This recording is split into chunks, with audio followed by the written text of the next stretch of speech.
Everybody. It's August of the midnight oil, but it can't be helped. Lots going on behind the scenes, and I have lots to post, lots to tell you. A lot of news coming in every day. It's very busy. We're getting very close. I can tell you that we're getting very, very close. So we have breaking news. Uh, more and more information is coming out. Who's behind everything, and you see that at the federal level and or the DC level. You see it in the DC level. Who is behind the collusion? Who is behind the conspiracy? And Obama has been named, and Hillary Clinton has been named for the Russia gate, all the Mueller investigations, all the President Trump was absolutely targeted. He was absolutely upsetting. Um, uh,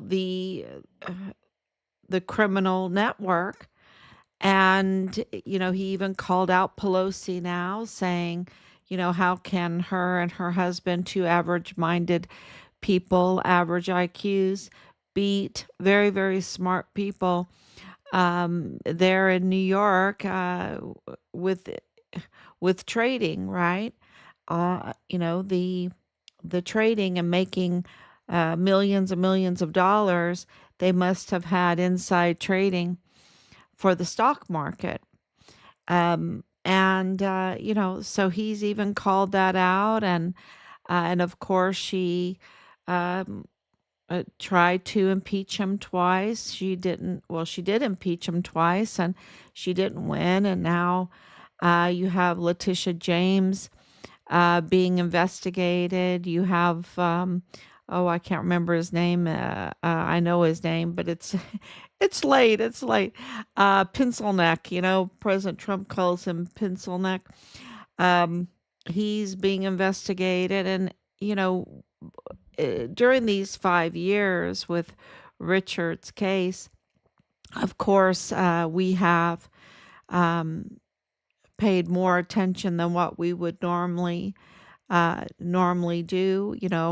All eyes have been on which leaders in Congress and in the House of Representatives, in the Senate, as in the executive administration, what judges, what lawyers would seem to have a little bit of decency, have a little bit of honesty, and so we were paying attention. uh, and thoroughly it's corrupt, I can tell you that. And so of course, with the 15 plus agencies from the beginning of our son's case that have been involved in our son's case, that we knew were compromised, right? They were very compromised. And now we're up to, like, I think 22 agencies involved in Richard's murder case. Richard is the Fort Bliss whistleblower soldier that was lost his life after being forcibly removed from his barracks room on Fort Bliss, and they took his life in the line of duty, and for why? Why did they do that? Well, he was the whistleblower for the criminal trafficking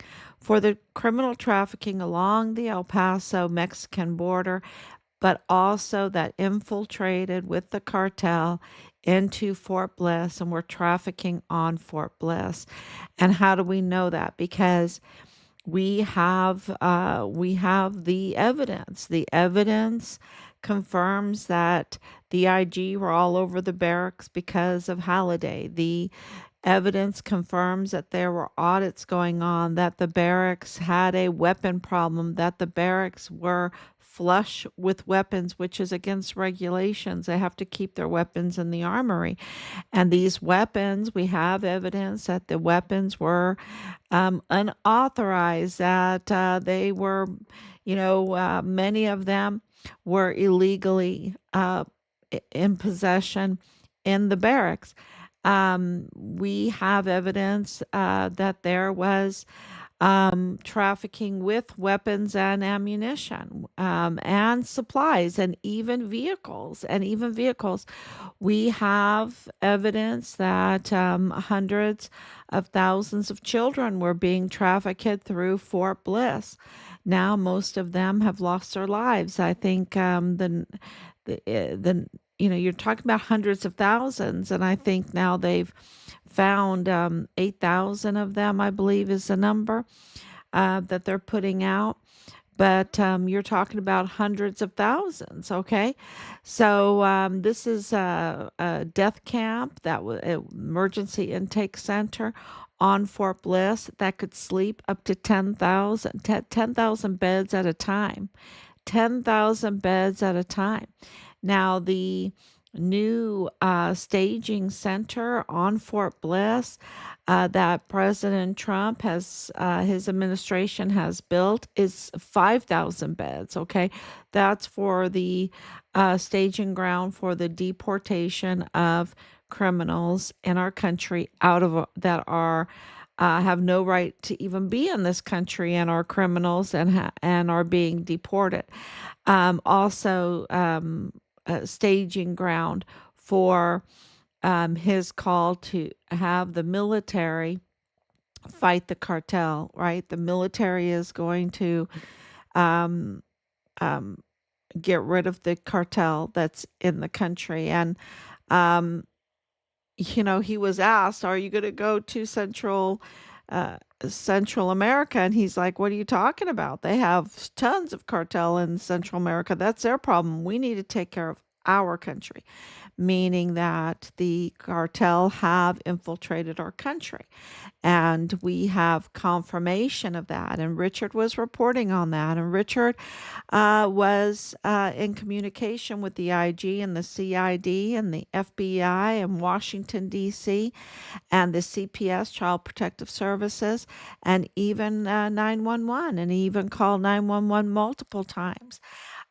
So this is very, very important for everyone to know that the evidence confirms that Richard is a whistleblower, that he was reporting on the criminal trafficking. That's not even to be debated. And that's why he lost his life, because he corroborated President Trump's policies. And all the evidence that you see coming out now, who's behind all the targeting of President Trump, you can see how vicious they were against President Trump, and anybody that stood in the way of their vicious deeds were targeted also. So you even have some people being put in prison. You have the targeting of the J6ers. You have the targeting of Richard, of course, Glennon Oakley Jr.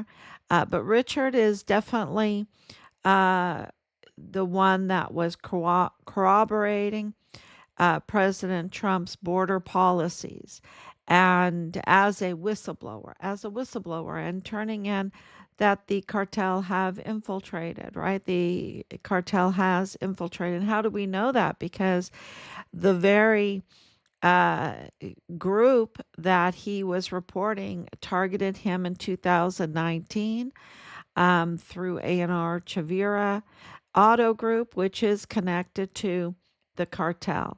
Now, some cartel have been now designated as FTOs, which makes it even more serious, a totally national security threat.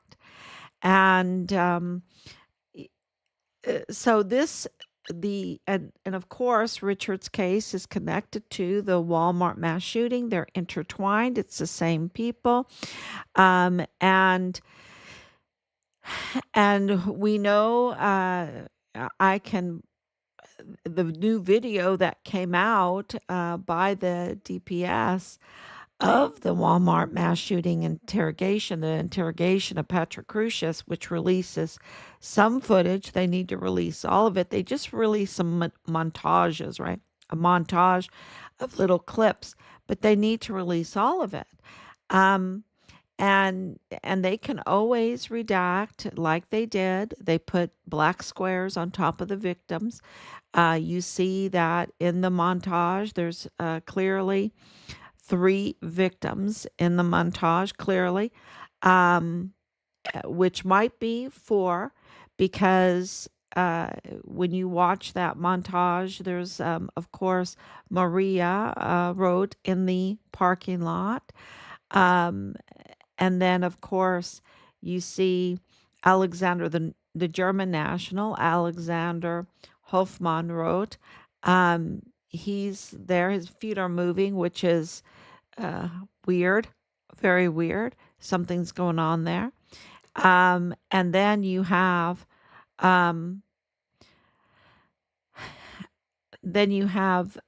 in the hallway another black box, which we believe would be the Unchandos with the Unchando baby. Um, we believe that. So it's the Enchando baby survived. I just, want to make that clear.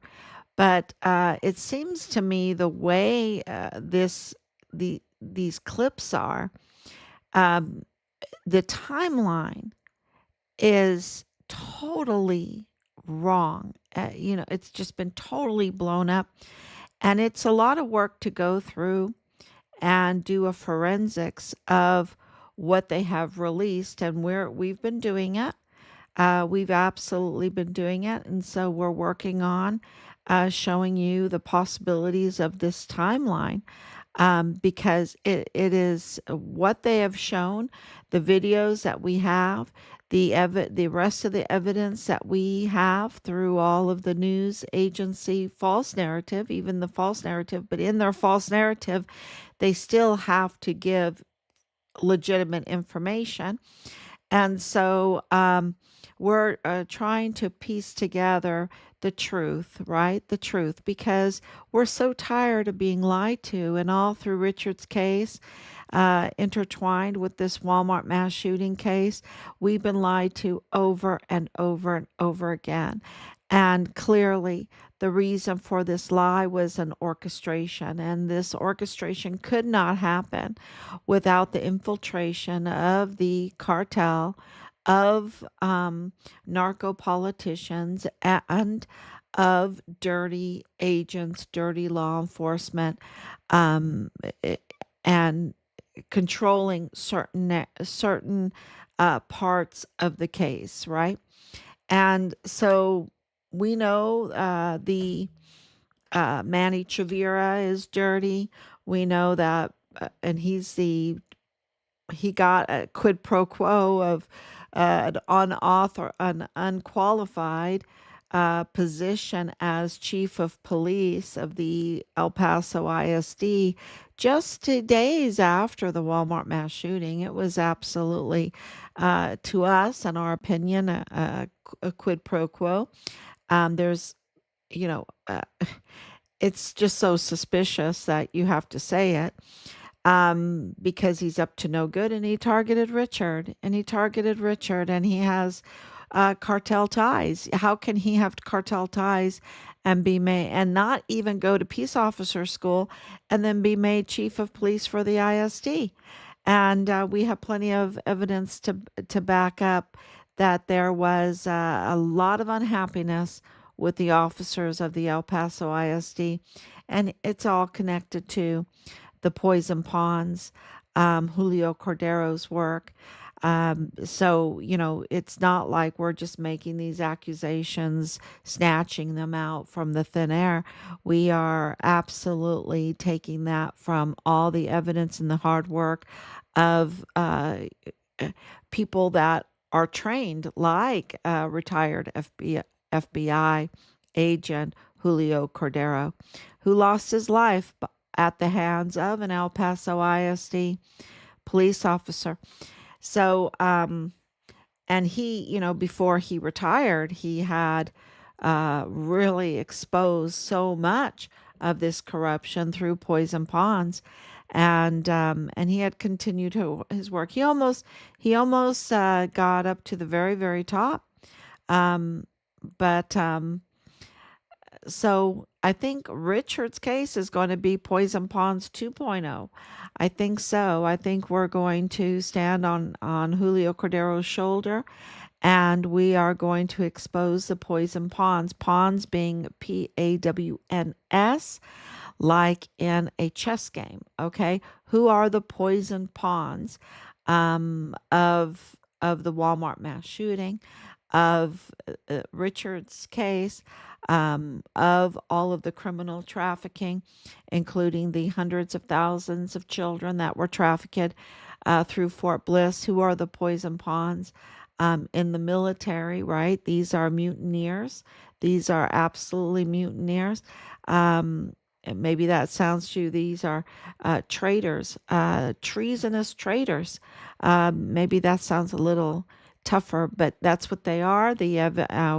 We know for sure in the military that Sean Bernabe has to be stripped from his uniform. The evidence, the face to face evidence, the absolute lying to our face that we witnessed. We are the witnesses. We are the whistleblowers. Because we are a Gold Star family, and absolutely, Sean Bernabe needs to be stripped from his uniform and his stars, and many more, like Clem Coward, like David Stewart.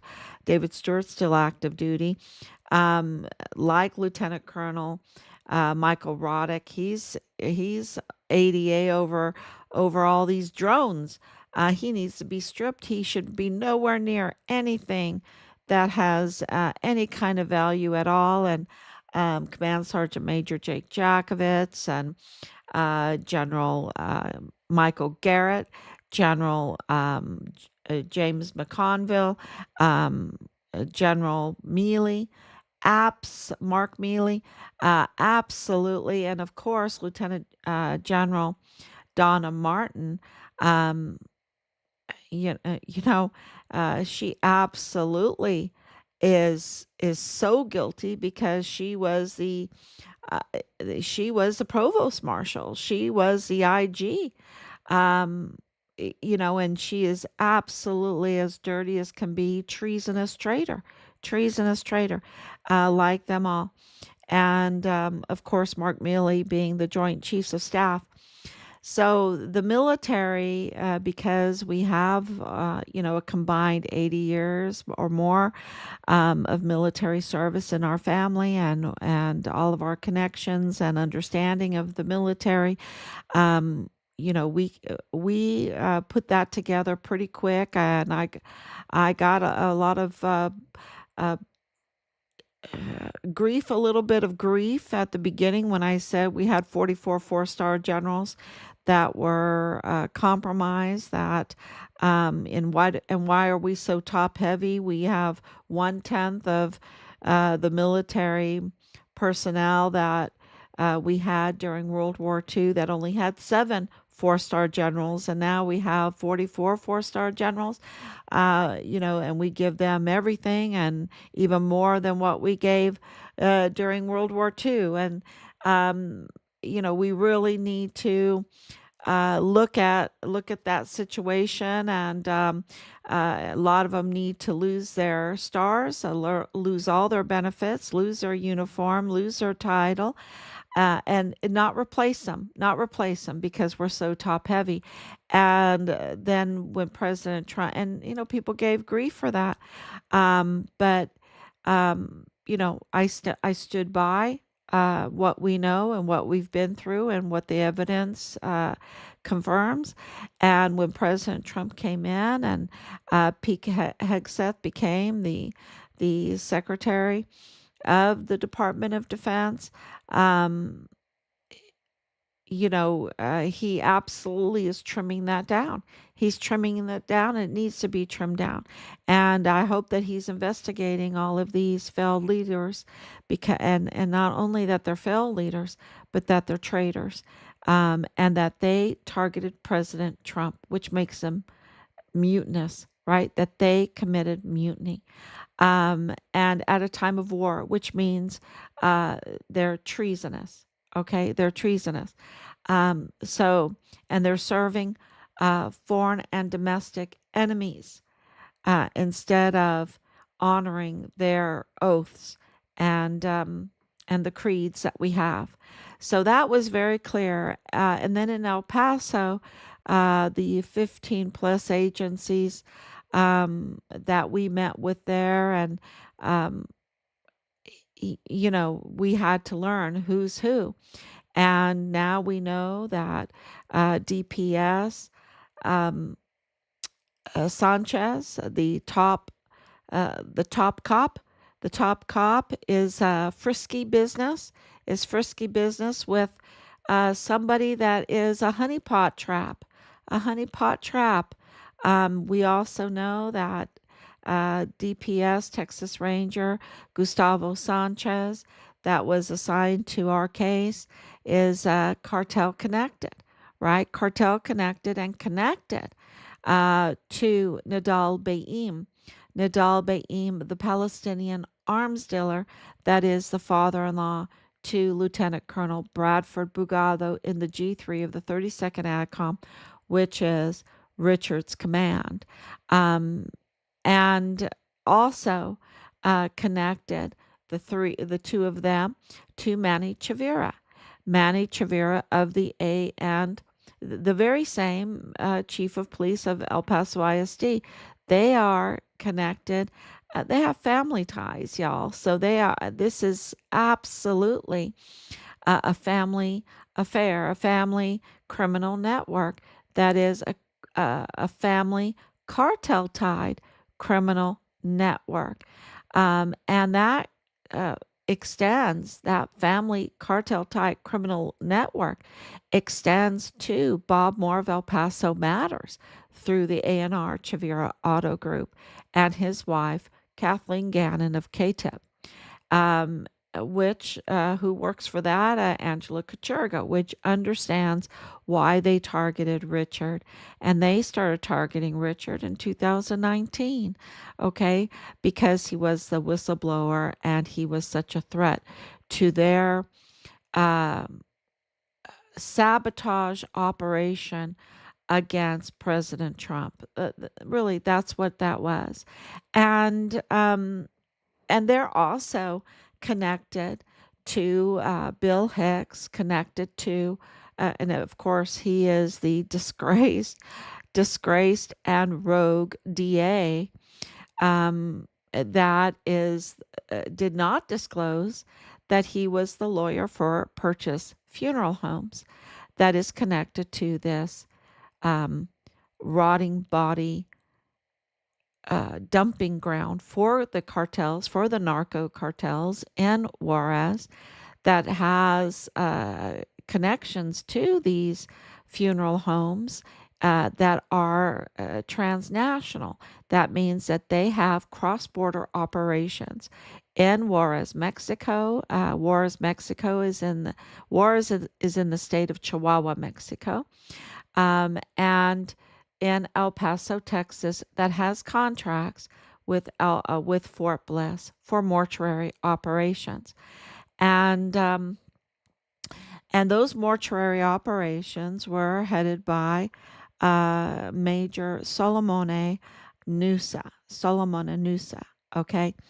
And the prime suspects in Richard's murder case, oh, I shouldn't have said that word, in who took Richard's life, um, are his platoon leader, Dallas Hart, Dallas Hart's mother, Lilani Hart, and Lilani Hart's cousin or family member that she was very intimate with, Tavita Nusa. And Tavita Nusa is the brother of Solomon Nusa, the mortuary operator, right? For that gives these contracts out to the funeral homes and things like this for Fort Bliss.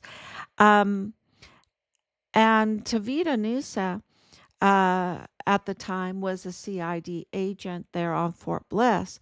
So he's like the FBI for Fort Bliss. It's called the Criminal Investigative Division. And that, now he, uh, he got messed up, y'all. This whole thing with the Walmart mass shooting and Richard's case, um, and all the up to no good that he did messed him up. He was absolutely his badge was terminated in 2021. Okay, in 2021, his badge was terminated. He is the dirty, disgraced CID um, agent that his services were not required anymore. He was terminated. And they took away his badge. So that has been confirmed. And, so you see this connection there. Lilani Hart, Dallas Hart. Lilani Hart's husband is worked in the VA there um, for death benefits, right? For death benefits, when you have someone in mortuary operations and the CID and death benefits, and then of course right there in Richard's unit, and you take a life, a life of a soldier is worth a lot of money with the SGLI insurance, hundreds of thousands of dollars, and other benefits, IDS, Pablo benefits, and you can use your position there at the VA if you're IDES, uh, Pablo, for disability benefits. You can use that to bribe people and everything like that. And there is a huge amount of people involved in all of this that get those benefits. Okay, they're like it's been given out like candy, and that's not what it's meant for. Um, like Leilani Hart doesn't pay any property tax in El Paso. Okay, she doesn't pay any property tax in El Paso, and she gets thousands of dollars a month, and she is very actively busy. You can figure that one out yourself. Um, so there's been a lot of abuse of power there, and so so CID on Fort Bliss that wasn't even involved in the latest arrest of the soldier that is alleged to have spied and given the tank information to trying to give it to Russia, but it was an FBI sting because they have undercover FBI agents on Fort Bliss. That makes me feel really good. Uh, the CID now, anyway, under the Trump administration, and them getting this soldier. Um, but the CID wasn't even involved. So that tells you the failure of leadership by the commanding general there, Curtis Taylor, and that the CID cannot be trusted, that they have been compromised. And we can confirm that. It has absolutely been compromised. They lie to us continuously, and they need to pay back everything. I think they need to even monetarily give back their paychecks, because this is taxpayer money, and they absolutely did not give us honest services, right? They did not. It's called deprivation of honest services. They deprived us from giving us um, what they were being paid to give us. And I think these generals need to pay back too. I mean, we're a nation in debt, and we have a lot of these government officials that have deprived us from the honest services that we've paid them, and I think they need to pay it back absolutely, especially when it's a compromised office, and they're letting crime just explode, right? Explode, and so many lives lost. They need to be held accountable, and I think that that should be one of the things that you know, at least we should ask for it. We should absolutely ask for. And I think all indications is that accountability is coming. You know, you have the arrest of Ernest Christopher Grant, who was the bad player in the Walmart shooter, who, you know, I'm not doubting that he got shot, but I'm wondering why. And he has some interesting other partnerships in that, and he's been arrested. And you know, I'm always curious about David Johnson. He was one of the victims, and it doesn't make sense, the story behind him, and also because his family is connected with Jesus Melendez, the canine cop that targeted Richard. So we can't forget that that is family with Belen Rocha. Okay, that's family with Belen Rocha. So, you know, it's not just Rosa Maria Valdez Garcia, who I've hammered with Danae Katzen and the Ambrose family at 3905 Bliss Avenue, or multiple addresses on Bliss Avenue that connect Richard's case to the Walmart mass shooting. It's also the dirty cops um, with Belen Rocha and, you know, these dirty players that were, you know, Belen Rocha was sent out kind of like this Danielle Gary, to be a honeypot trap, right? They tried to honeypot trap Richard. And what did he say? He said, I rather burn my money than spend it on whores and blow. And you know, when I got that video of him saying that, I think they were trying to offend me, but I was like, wow, I'm so proud of him. He couldn't be honey trapped, right? He couldn't be honey trapped. So that was a really great feeling.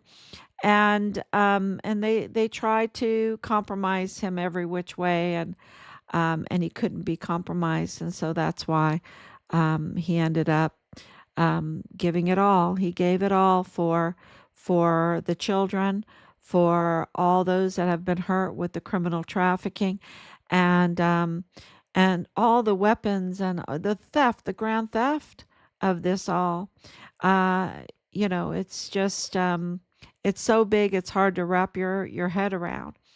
And so going back to Tavita Nusa and Leilani Hart and James Hart and um, the prime suspects, Dallas Hart, the prime suspects in Richard's case, the loss of his life, the taking of his life, the um, the misuse of his remains, the cover up, everything that had to take dirty agents in the FBI field office in El Paso. And we know that it was dirty, right? We know that it was dirty with the Walmart mass shooting because Michael Mayella, Patrick Crucius's brother-in-law, was in the FBI office during that time. Okay, he was not only in the FBI. He's a cyber tech guy, but he was also in the DA's office working alongside. Uh, uh, I want to say James Bonneau Montoya. I want to use his right name, James Bonneau Montoya. You know, he's tried to lie to everybody. Well, he has lied to everybody. He hasn't tried. He has lied to everybody, and he's also a rogue DA. He's not legal. Look, if in a court of law they could just walk right over him. And in the last interview, he's a mess. He looks a mess. He knows that he is an absolute fake and liar and a rogue DA, and that he did not properly install, and that he has a lot of legal issues that are coming his way. And of course, that's why he couldn't pursue the death penalty for Patrick Crucius, because he was not legitimate. in order to do something like that, right? In order to seek the death penalty, you have to have your ducks in a row yourself, right? And he doesn't. He is absolutely a fake DA. He has no authority to seek the death penalty, and that's why he couldn't. So it's very, very plain. Everything else that he did, is good. It's, I think it's scaring him. I think it's scaring him. But absolutely, a death penalty case, he stayed away from that. But he's fake. He's a liar and a fake and a rogue DA. And I'm being nice, okay? I'm being nice because you're talking about a lot of lives that he has hurt. Um, so you also, so going back to the FBI field office, and Michael Mayella being in the FBI office, being in the DA office, being also in Walmart cybersecurity. Well, that's really handy when the mass shooting was at the Walmart, right? And we don't have good footage. Where's all the footage, right? So there's been a lot of tampering and a lot of manipulation. And so when your brother-in-law is in charge of the video footage, when you want to do a shooting in that business where he works for, wow. Um, and that wasn't disclosed by Bob Moore, so you can tell it was this was all orchestrated, and they used the bloody Walmart mass shooting to form a racist narrative that's false, absolutely false, that they could pin, or politically in the news, that they could use in the news to fabricate news, that, a false narrative around President Trump to sabotage him, to smear him, falsely smear him. And I hope he sues the hell out of them, right? I hope he does because, and we're working very, very hard for President Trump because we feel like he was very wronged in this. And so it's not just Richard Halliday, it's so many other people, especially the President of the United States. Um, no way should they be able to falsely smear with the words of Ernest Christopher Grant, a criminal. Thank God he's been arrested. And just, you know, total, it's, I don't even want to say it, because all of our words get, printed out. You can just print it out. It goes into reports. I'm just saying that they use a Walmart mass shooting to form a lie that they could use politically to um, tamper with an election against President Trump and in favor of Biden. That's what they were doing. And, because, yeah. So uh, if you have someone like Michael Mayella that is not being exposed and being the brother-in-law of Patrick Crusius, and Patrick Crusius absolutely having a major family in El Paso, and the media is saying that he didn't know anyone, he didn't want to cause any family turmoil, yet his brother and his Mayella family in the federal courthouse, in the very federal courthouse that was running his case. Um, uh, that is such a conflict of interest too, because it's Michael Mayella's father, Michael Sr., that was in the managing all the cases in the federal courthouse for David Guadarrama, right? Judge David Campos Guadarrama. So this is, that didn't seek the death penalty. That didn't seek the death penalty because a death penalty would be an automatic appeals, and then an outside individuals would then have to look at the case and say, oh, wait a minute, your daughter married a Crucius? Your son was in the Walmart cybersecurity. Your son was in the DA's office. Your son was in the FBI office. Wait a minute. Patrick Crucius surrendered 2 times. Oh, what do you mean the timeline is so crazy? Where did this weapon come from? Where did these bullets come from? Where is the forensics? Where, you know, let's look at this case better. I think there were reports of multiple shooters. What happened to Glennon Oakley Jr.? What did he say? What was he reporting on? What was he a witness of? What were the other witnesses? Many other witnesses. What were they saying? What does the video show? See, they didn't want that kind of scrutiny. They didn't want people asking the questions. And oh, Patrick Crucius is blind. Um, he can't even stand loud noises. He can't stand loud noises, and he's blind, and he's autistic, and he has severe mental health conditions on top of that. And you expect me to believe that this information that you're saying is right?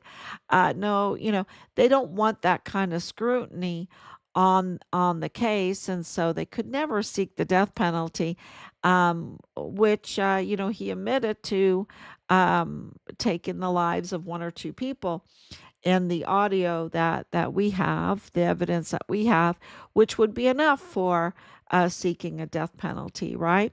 But the problem is there were 21 others that lost their lives that day, and 22 others that were injured. So what's going on here, right?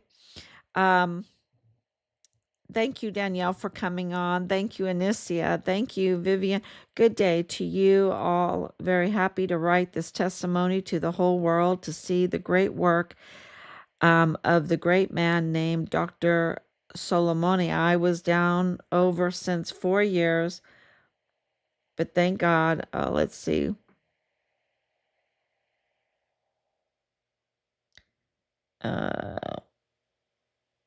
I see this man named Solomoni. I emailed him if I can get help to grateful. So I don't know what this is. I don't know if I should. I have to read it. I see my result, but I don't know how he did it. But thank God for bringing this man to me. I'm very happy. Okay. I think this is some kind of advertisement. Okay. So I'm going to hide this. Okay. All right. So this is where we're going to is into the FBI office. We know that Leilani Hart needs to be arrested, that the special agent in charge of the FBI office in El Paso, John Morales, needs to arrest Leilani Hart because of her confession, of cartel-tied child exploitation. Okay, that's where this is going. Okay, and there is no one way or the other. I don't care how they spin it. She needs to be arrested. Okay, she needs to be arrested, and she's a convicted criminal. So she needs to be arrested, and we're just waiting for that day, right? It's just a matter of time.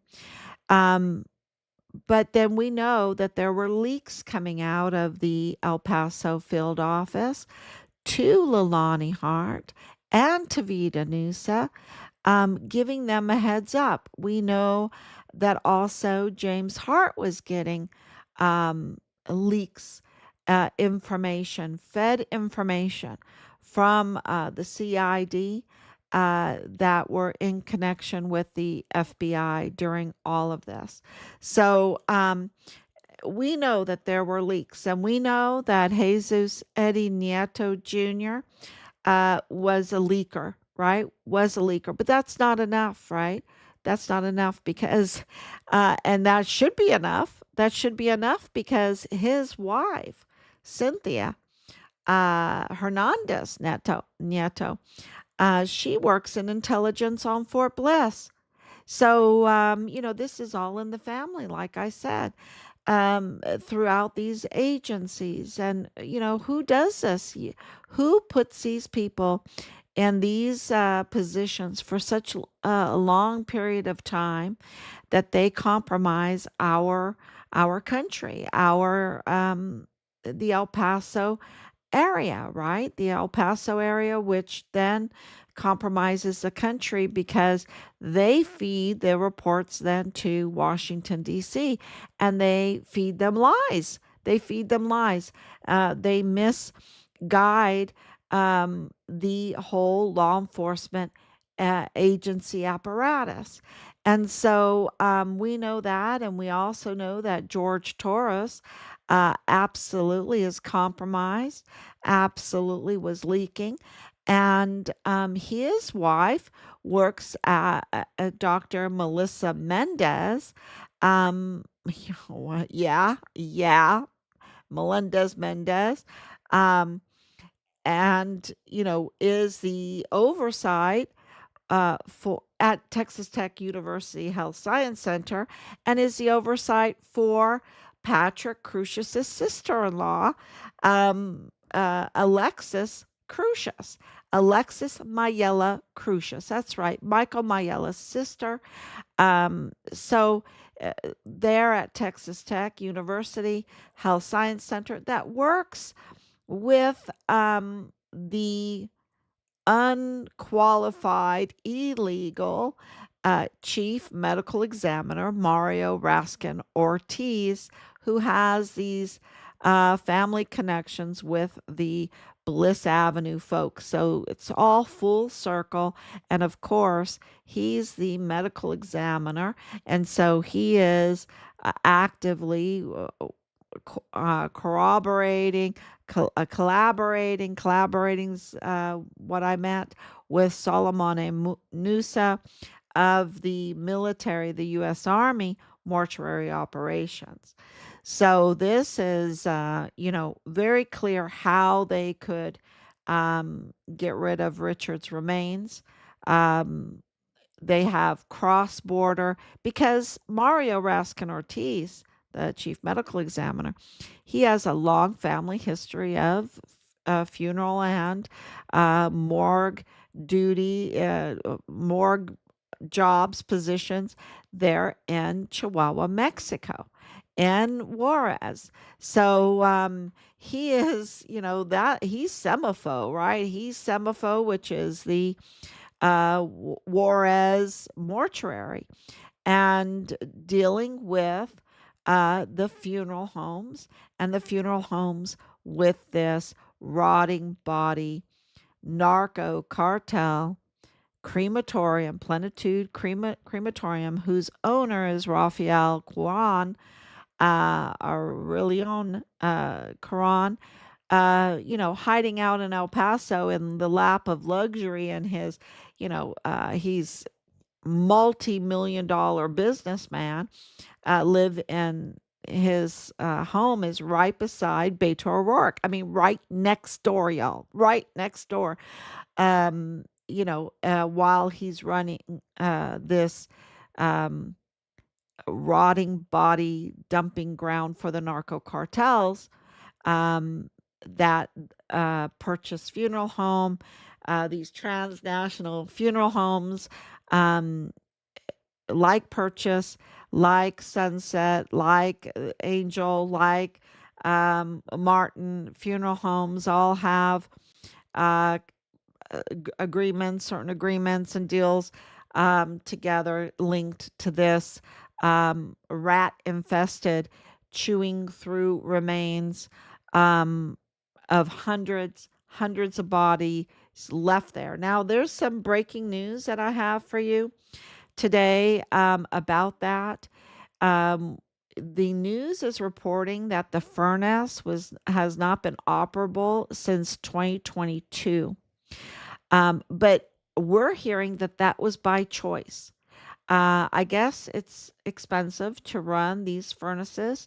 Um, and they charge the families, but instead they committed fraud, and they decided to just grind up finely fine gravel, a stone, and mix in some ground up um, or ashes, burnt up ashes of animal bodies, and present those to the family as in the urns as ashes of their family members that they had paid for, or that USAID had paid for, because they were offering, like, quote unquote free cremations. And of course, USAID was paying out for John Doe's and Jane Doe's unidentified migrants. And you know, that was that was a stumbling block, because I'm sure it was a tidy sum, because it was paid by, this open checkbook, U.S. taxpayer monies. And so they were doing that in Juarez, Mexico, through these NGOs,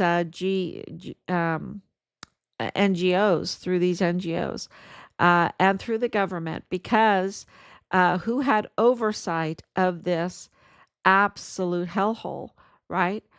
Who had oversight of that? Well, that was the governor's mother. So the Chihuahua's governor's mother, uh, Maria Eugenia Galvan, um, she had oversight, and she, absolutely put a green flag on it, right? That they can keep on just piling up and having rats infest, and just committing sacrilege against Corpus Christi. Real, she put a green flag on the sacrilege of Corpus Christi. That's what she did. And she's the mother of the governor of Chihuahua, um, Maru Campos, right? Maru Campos. So, eh, and the now it's been confirmed that they are Sinaloa cartel. Okay. And how do we know that? Because Lalinia told us, right? Lalinia told us that her connections are with Sinaloa cartel. And of course, other evidence too that corroborates that information. And so that means that the owner, Raphael, that lives next to Beto O'Rourke, that's connected with Beto O'Rourke, is connected with the Walmart mass shooting false narrative, right? He was like calling Ernest Christopher Grant the criminal, a hero, and everything, knowing full well who he was, knowing full well otherwise he shouldn't even run for president of the United States, and he tried to. He's a failed candidate, and he is under investigation now, and I think his wealth has been um, shut down right now, turned off, frozen, or whatever, because he's under investigation for his PAC funding um, the sabotage of the Texas Congress vote for redistricting. So he's very politically active still, and he is absolutely connected to this whole mess, this whole cartel mess. And, trying to put all the pieces together, because we just had another arrest of an active police that was the security for the governor of Chihuahua. And he's accused of taking the lives of all of the LeBaron family, Labaron family, and that includes 3 women, 6 children that are American citizens. So, all of this is pieced together, and it could not happen if we had a legitimate FBI field office um, with without these dirty agents. So I named two, Nieto and George Torres, with all of their connections with the apparatus. But there's another one. The breaking news is there's another one, and we'll release that tomorrow. Um, it is huge. It is really big. It's so big. And when you know, you'll understand how all of this is connected. And we're just very, very grateful for those that have been whistleblowing, and giving us time to check this out, fact check, and back it up with even more evidence so that we can tell the public the truth. And we've been right all along, haven't we? We've been right all along. Early on, I was saying that Patrick Crucius was autistic, and that was the only time Bob Moore wanted to contact me and come on. It came on. How did he want to because we tried to contact him like over 15 times to try to give him the true information about Richard's case and what was going on. But since then, we found out that he's the very person that was targeting Richard early on to destroy Richard. And that makes sense. And when I said that Patrick Crucius was autistic, he went absolutely crazy and had to come on my live stream and say, no, he's not autistic. And sure enough, he's autistic. And in the interrogation YouTube video, if you get a chance to watch it, Patrick Crucius even says, I have to put on the earmuffs, tactical earmuffs, because, I'm autistic. I can't handle loud noise. And then he's also blind, and he couldn't tie his shoes until he was 18 years old. He failed kindergarten. At 3 years old, he was banging his head on the pavement. And,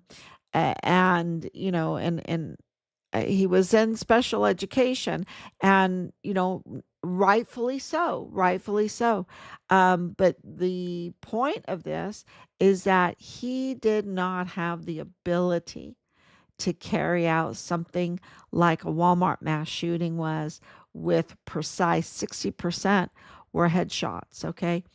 That so far, well, I take that back. From the verified casualties that we have verified, um, because we can't believe what they say, where 23 people, we're just trying to go step by step and verify the information. And out of that, of course, Maria Roth and Alexander Gerhard Hofmann wrote, Roth too, um, a Mexican national and a German national. They were absolutely, it was professional hit job. I'm just going to tell you that right now. It was a professional hit job, and it was a headshot.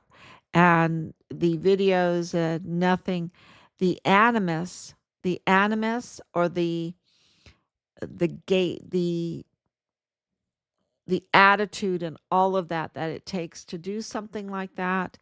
And even a first timer would vomit, uh, would maybe soil themselves. Um, there's none of that. Patrick Crucius in the videos, he looks like he's just playing laser tag. Okay, that's what he looks like he's doing. Um, so none of this adds up. And those were professional hits, and that's why we need to ask the questions. We should absolutely ask the questions. And by asking the questions, because it's intertwined with Richard's case, we will also get the answer that we're seeking for Richard, and that's, where is his remains? We're getting closer, because we have absolutely uncovered that they had the ability to go back and forth through the border, especially if they have and we're confirming it tonight, and we'll share more names tomorrow. But they absolutely had the ability to cross that border with everything, any kind of weapon, any kind of body, anything. They could do it. And so this is your, you should absolutely ask questions, and we are um, trying to answer all those questions, because that means we will get accountability and we will get our son's remains. And from the very beginning, when we asked for Richard's remains over and over and over again, they were really taken back by that. And we're like, no, we want our son's remains. We want our son's remains. That's why we didn't want to have the memorial. We did not want to have something like that, because we want our son's remains, because we knew that something was really stinky, and that and we knew that the dirty deed happened on Fort Bliss. Okay. So if Richard's life was taken on Fort Bliss, they can absolutely tell us what happened to his remains. Okay. So that is really our stand. And we had no idea that it would expose this funeral farce, this funeral business farce, this sacrilege against Corpus Christi. I can't stress that enough. Okay? Because if they can play with human remains and disrespect human remains, um, and they are, you know, that's to God first and foremost. We're doomed if we let them get away with that. Um, the ramifications for this funeral hellhole that they created, that they're running for cartel, so that the cartel could kill with impunity and just drop the bodies off there. Oh, and I forgot to finish up my breaking news with that. My breaking news is that they said the furnace wasn't working since 2022. Um, the breaking news is that the day or the day after they got arrested, of course, because the brother of Raphael got arrested with another worker there, um, that those furnaces were turned on. The furnaces were operable, they were just turned off. And that right after they got arrested, somebody else went in there and turned on those furnaces, and those pipes were putting out all night long, constantly. They were getting rid of evidence. So it's way over 400 bodies, victims, and they were burning evidence.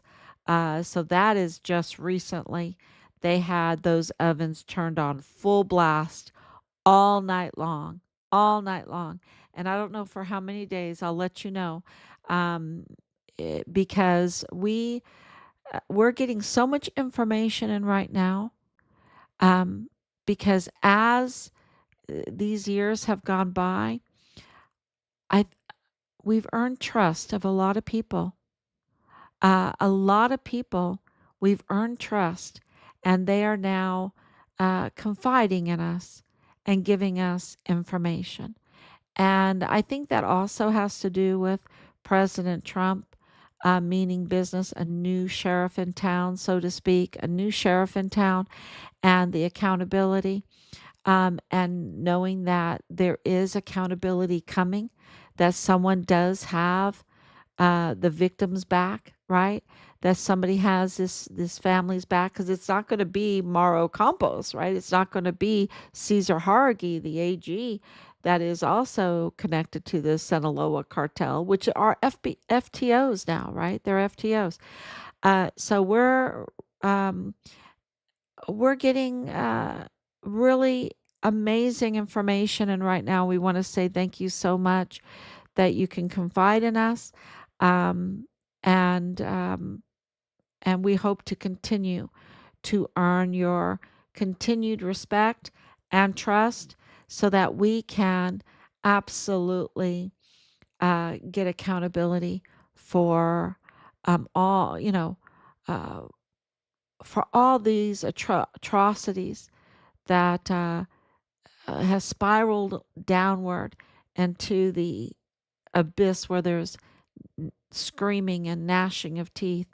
Um, when you create a hellhole like Plenitude Crematorium, and the government is behind it, right?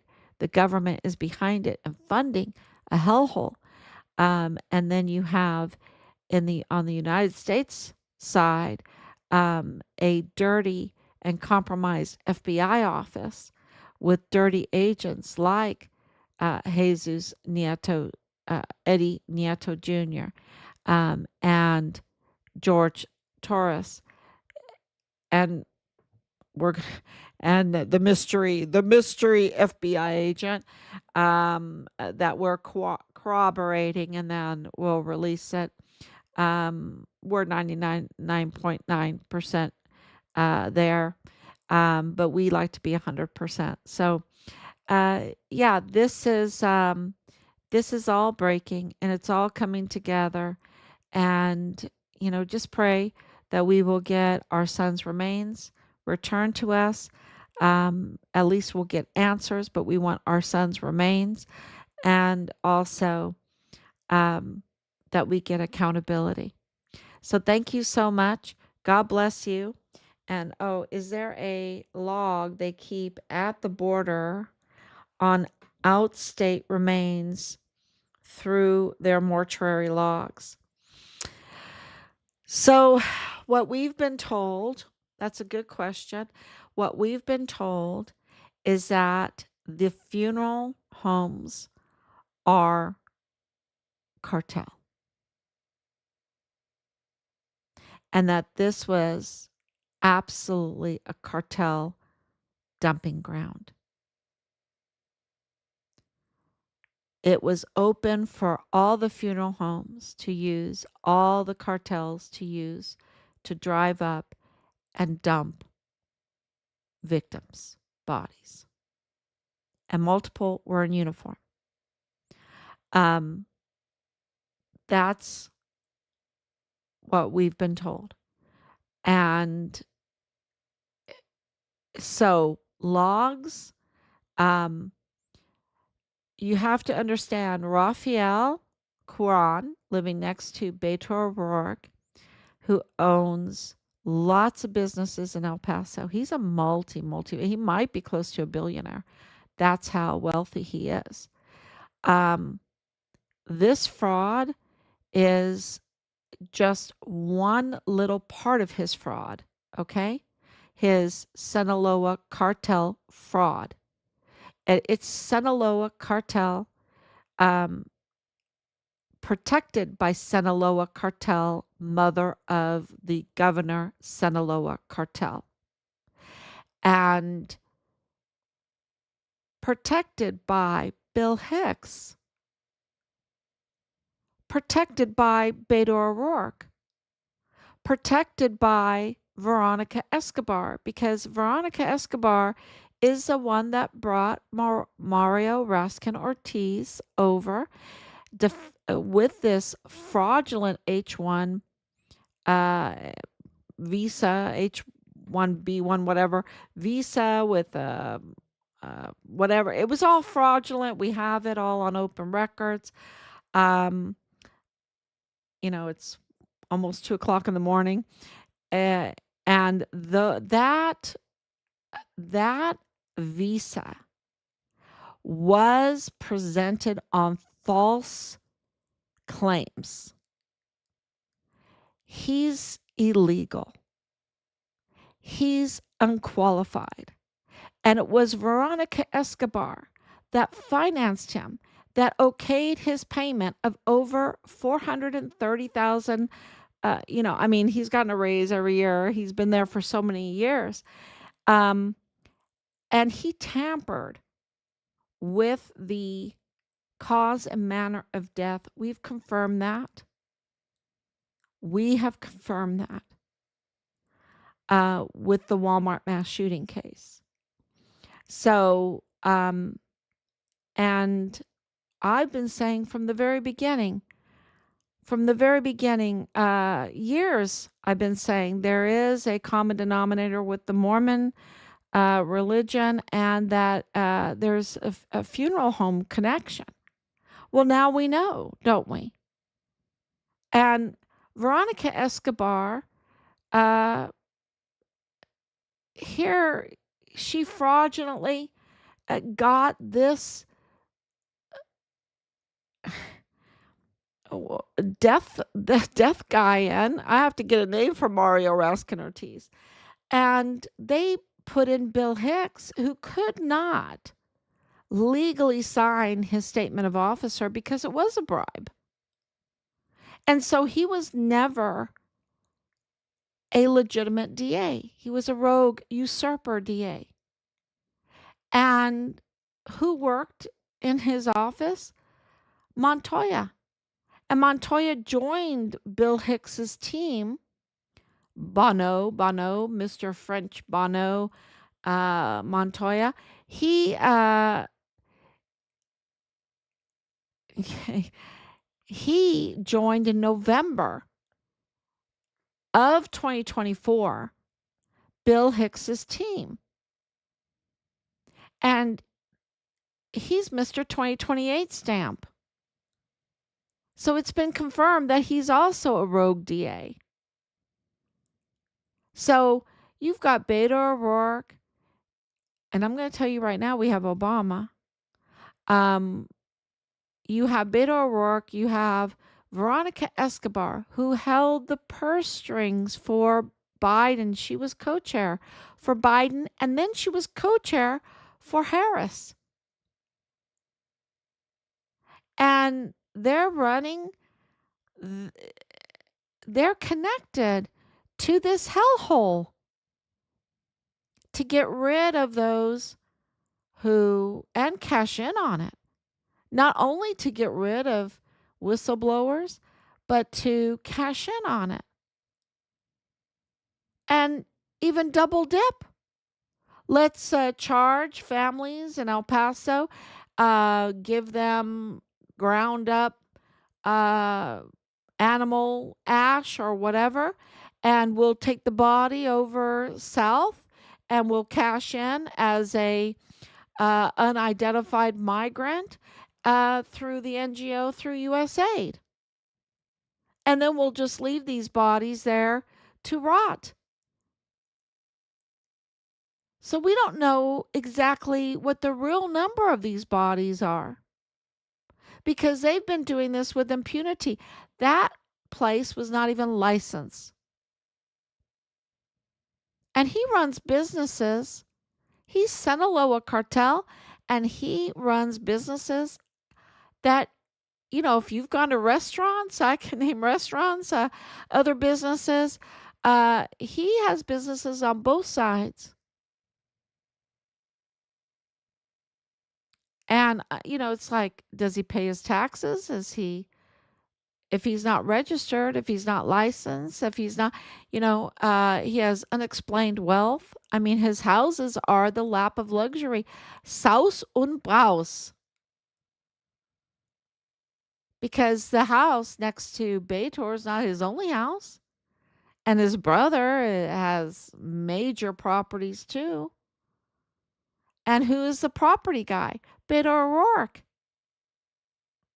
And who is Beto O'Rourke in league with? You've got Danae Katzen. You got the Ambrose family.